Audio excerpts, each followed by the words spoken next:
You're so deep in thought, I can almost hear your mind at work. You're not the one being escorted to their supposed death at the jaws of a dragon. Why are you so anxious, my dear? Do I make you uneasy?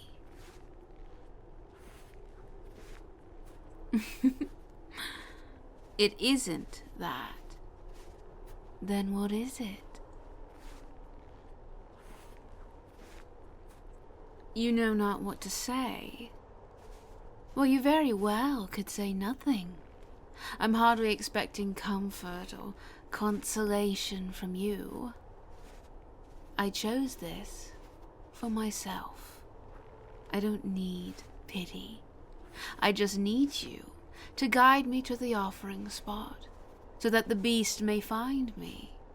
Rather not get lost up on the mountain trail, especially not when the night chill finally runs through here. Tell me, with you being a guide, have you ever seen this dragon with your own eyes? I asked around in the village, but it seems none of you have placed your eyes upon the creature. Considering how long this little agreement's taken place, it seems almost odd that it hasn't been seen. Oh, I see. None have seen it, but you've heard it yourself. Interesting. So you all aren't just dedicating trinkets to nothingness.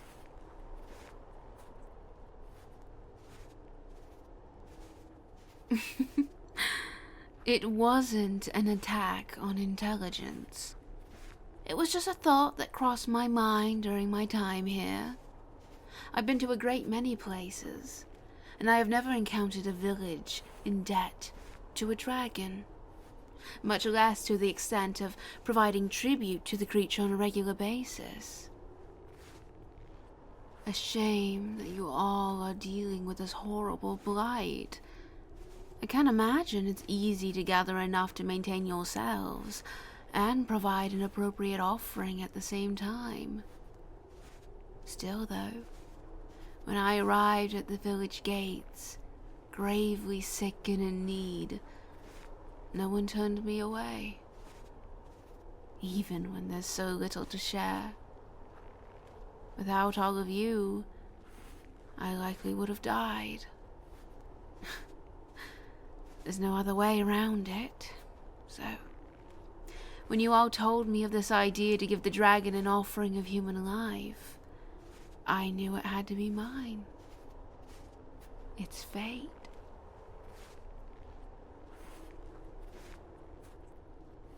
Oh yes, I believe in such a thing as fate. I was meant to stop here, to remain, to learn of your plight and forge a plan.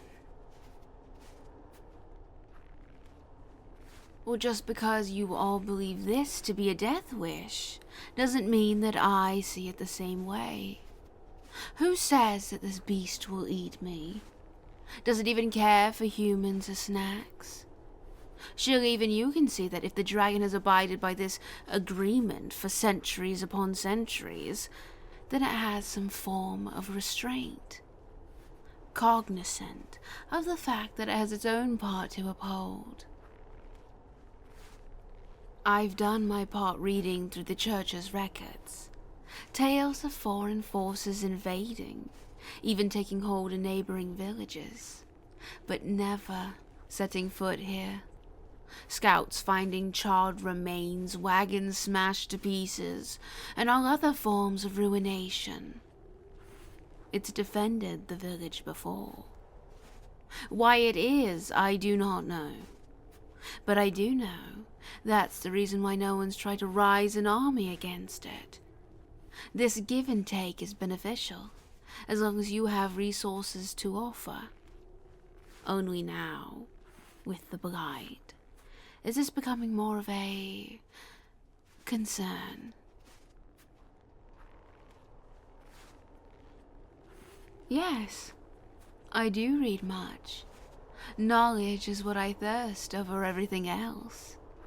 I wish to live in a world where everything makes sense to me, including this little village of yours. So perhaps I've made myself an offering less out of the goodness of my heart, and more so to reveal what is behind the curtain. Me? Strange. I think the more palatable term would be mysterious. There's a bit of romance to that terminology, but fine. Strange works as well, if that's the word you want to throw out.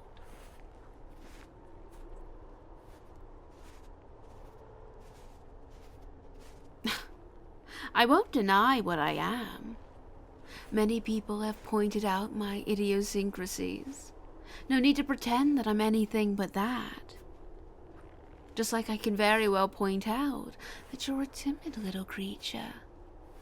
Amusing, much in the same way a skidding mouse is.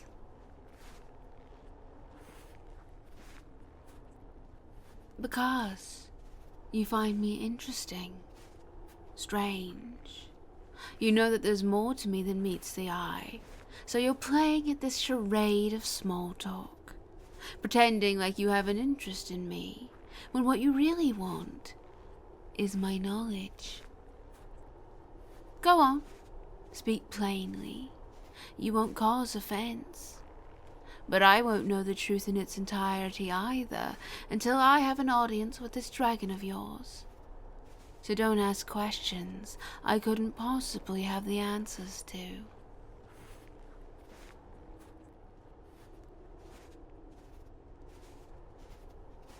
Oh, an interesting query.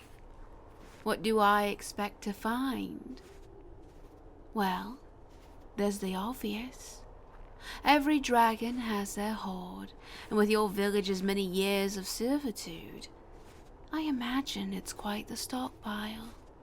And while gold and gemstones are nice and shiny, I'm in the market for a trinket with no known value.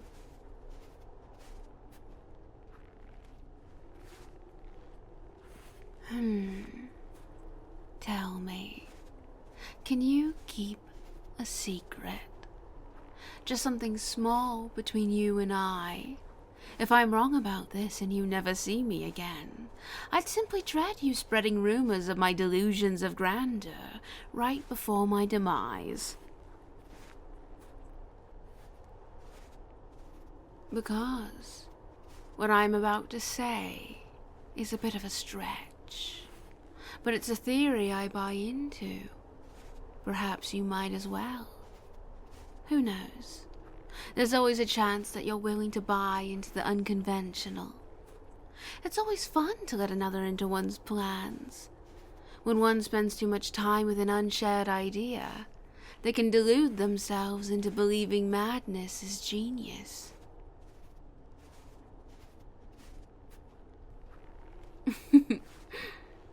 This interest of mine started a while ago. While wandering, I came across a merchant in a tavern. It's often that drunken men tell tales, and even more often that these tales are nothing more than that. Tales. But the man telling this tale seemed so confident in what he was saying. There was a finality to his words, a certainty.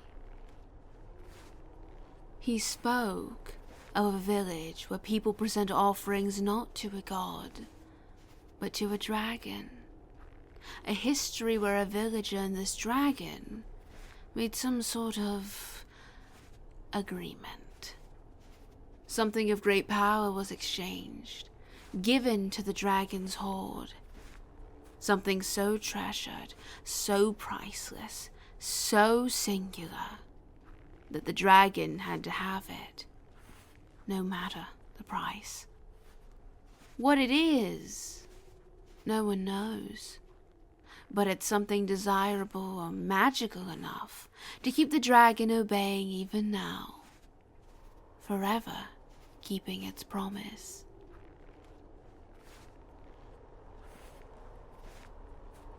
Ah, so you've caught me. Yes, I did intentionally come here. But no, I never quite intended on making a sacrifice of myself. My initial idea was to venture here, spend more time researching, and perhaps eventually seek an audience with the dragon in some form or fashion. I wasn't sure how at the time, but I was sure I could devise a plan when the time came.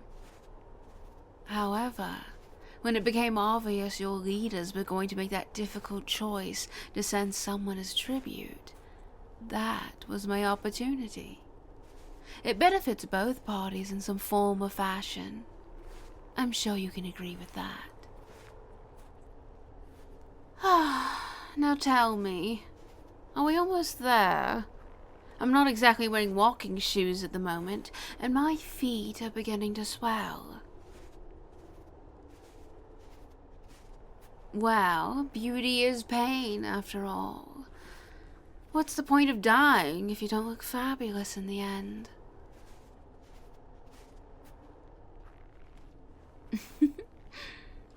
I've been in many precarious situations before. Humor's a decent way to deal with nerves. I take it you react to stress differently.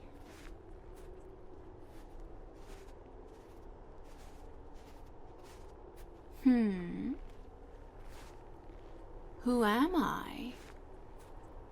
Why, I've been in the village for a week or more. Surely you know enough of me by now. I'm a traveler, seeker of knowledge, perhaps a bit of a historian. That's the only explanation as to why I've been following after your village elders for any information I can squeeze out of them. That's not what you're asking. I've already told you. Get to the point. What do you actually want to know?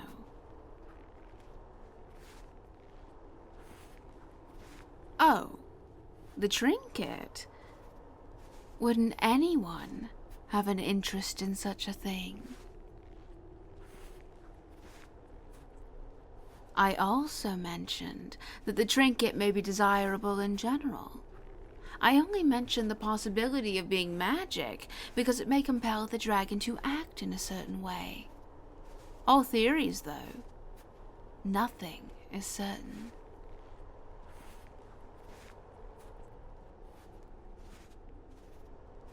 Me? Magic? I wish. Not just anyone can pick up a spell book and begin casting, and I'm not one who is gifted enough to do so. I'm sure plenty of other people would attempt the same thing as me, if they knew the trinket existed in the first place. While I have the benefit of being here early, I'm not quite as interesting as you're making me out to be.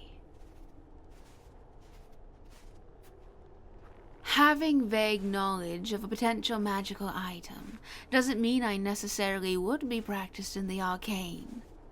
Are the two usually intertwined? Yes, so you aren't misguided, but that isn't the case for me. And what reason would I have to lie? I've already told you. Not even I know what the trinket really does. You're acting as if I have some grand plan to escape with the thing. As powerful as you may imagine me to be, no one can take from a dragon. If it doesn't kill me outright, then it certainly will chase me until the end of time if I try to make away with its most prized possession.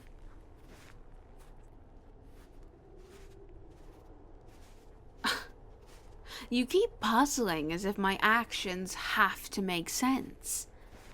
Sometimes people just wish to test their luck. And if I lose, then at least I lost in the most grand way imaginable.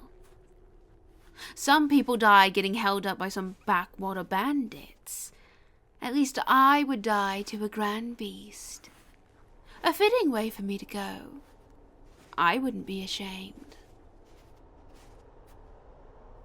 Oh, why have you stopped?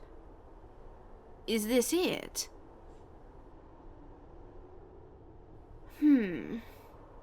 How quaint. I'm not quite sure what I expected the offering side to be like, but this is sweet.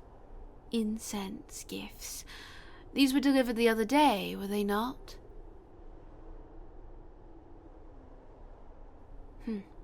I thought so. I saw the gifters on their way out, carrying things by the basketful. So, when does this dragon usually come for his things? Do you know? As strange as it sounds, I'd rather not be out here freezing in the cool mountain air for days on end, shivering in my tent. No idea. Wonderful. Well, hopefully he arrives in a swift manner, or else I may just have to climb to the peak myself and make a house call.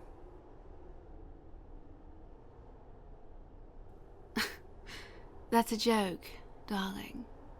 You're supposed to laugh. You really need to loosen up. Work on that while I'm gone.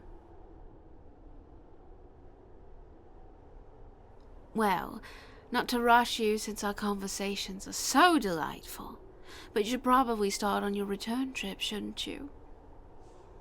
If not, you might end up having to make it back in the dark. And that wouldn't be good, would it?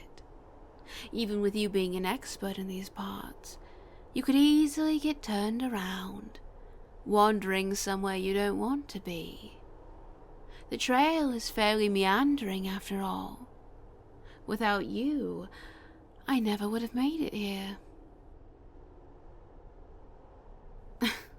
No, there's no need for goodbyes. I don't care for them. If things go my way, then this won't be the last you see of me. So run home. Tell everyone in the village your job is done. The sacrifice is securely in place. I have no intentions of running from fate. So rather than a goodbye, I'll say this. Until next time, darling, have a safe return.